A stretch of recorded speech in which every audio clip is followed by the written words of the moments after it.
પોરબંદર શહેર અને જિલ્લામાં લાંબા વિરામ બાદ મેઘરાજાએ ફરી એન્ટ્રી કરી છે, જેમાં વરસાદી વાતાવરણ વચ્ચે શહેર તેમજ ગ્રામ્ય વિસ્તારોમાં વરસાદી ઝાપટા પડતા ખેડૂતો અને શહેરીજનોએ રાહતનો શ્વાસ લીધો છે। સમગ્ર રાજ્યની સાથે પોરબંદર જિલ્લામાં પણ છેલ્લા ઘણા સમયથી વરસાદની ભારે ઘટ જોવા મળી રહી હતી, જેને કારણે ખેડૂતોમાં ચિંતા વધી રહી હતી અને લોકો સારા વરસાદની આતુરતાથી રાહ જોઈ રહ્યા હતા।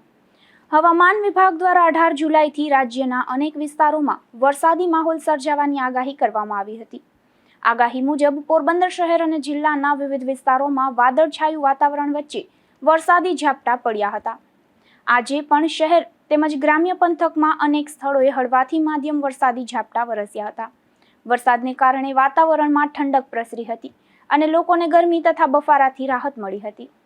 ખાસ કરીને ખેડૂતોમાં ખુશીનો માહોલ જોવા મળ્યો હતો। વરસાદથી વાવેતર કરેલા પાકને જીવદાન મળવાની આશા વ્યક્ત કરવામાં આવી રહી છે।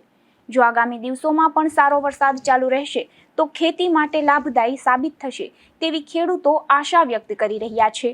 નિપુલ પોપટ સાથે અશોક થાનકી, ગુજરાત ન્યૂઝ, પોરબંદર।